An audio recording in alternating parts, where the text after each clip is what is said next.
I'm just gonna fly through Duelist Kingdom. They all duel each other. There's a labyrinth that people always talk about. That one. The Joey runs out of all his stars at once, but then Yugi just gives him some because he's like, whatever. Which there's no rule against that. You can just do that. So they did that.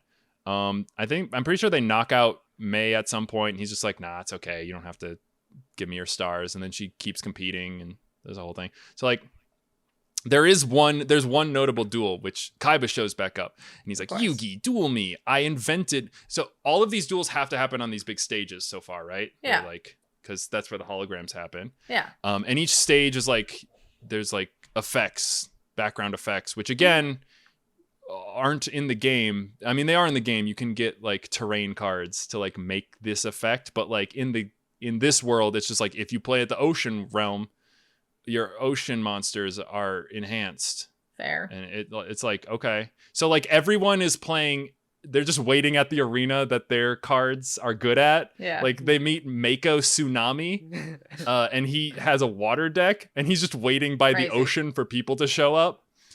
Okay. So that he can duel them on the ocean map, which Yugi does, and he beats him. And he's like, wow, Yugi, you're really good at this. I had every advantage and I still lost. He's a good guy though. He's never like an asshole. He's just like a really intense guy. I don't remember. I remember. You don't remember Mako Tsunami? I remember the name because it's fucking awful, but it's a great name. That's the one. That's the one where his stone soldier goes into attack mode and attacks the moon. Okay.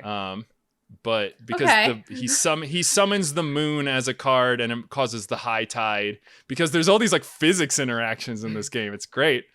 And then so like all he of his summons an water actual moon, and it affects the actual ocean that he's waiting by. Well, no, the holographic ocean. Oh, okay. I'm like, that is rendered in the card game, and then and then all of his monsters. Yeah, they're just making up physics and stuff. And then all of his monsters can hide in the high tide, and so they're basically invincible.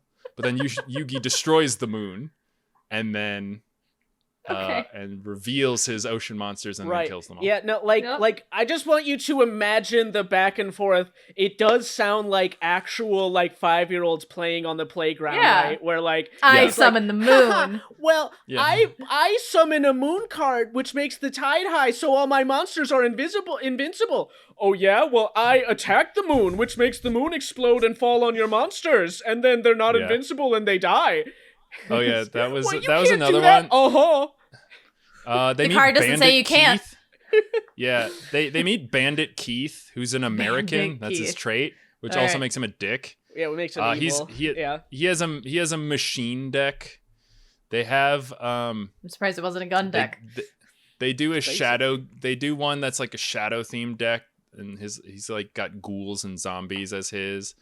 And there's like a floating tower is one of the cards, and then he like destroys part of the monster, which makes it fall on a different monster and kill it. Yeah. So bullshit. It's the craziest thing. It's like a floating castle. We're not gonna talk about the No, we are gonna talk about that. We're not gonna talk about every detail of every duel, but yes, it's a floating castle that has.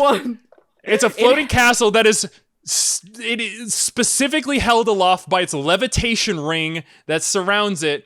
So he uses a card. Say at any point, you just see there's a ring circling around this floating castle. But Yami Yugi knows that because he has insider info into this game, and so he traps all of the monsters inside of like a cylinder of force, and then he has one of his monsters attack. He doesn't have enough attack points to destroy the castle because it's a castle, but he has enough apparently to destroy the ring that keeps the castle aloft, and so he destroys the ring and the ring falls down, and he's like, no, my monsters, get out of the way, but they can't because they're stuck inside of this cylinder that this was at the top of, so it falls down, destroying all of his monsters and the castle in the process. And he's like, I didn't know that's how my cards work. And he's like, you should know better how your own cards work, I think. And it's like, what the fuck are you talking about? The fucking wildest thing begets so many questions, because I know, so but now never going to a be literal answered. Card game now takes into account like visual spatial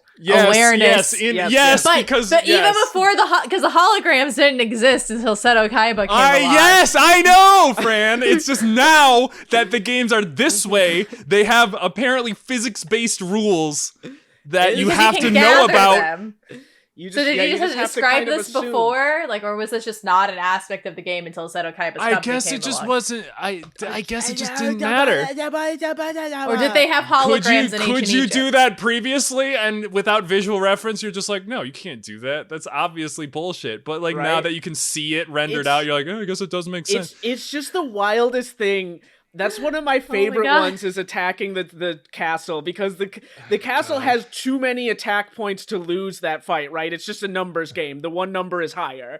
But it's like imagine if they did that at other points in the show where like Kaiba summons Blue Eyes White Dragon and Yugi's like, I send my Kuribo to attack. And Kaiba's I like, attack its wings so it can't fly anymore. And it's like, does that help? You can do that? He's like, sure. Why not? Oh dear. Okay. My dragon has literally 10 times the attack, Yugi. Yeah. I don't give a shit, Kaiba. So yes, we Okay. All right. It's a little bit of Calvin Ball. Yeah. A little bit. Yes.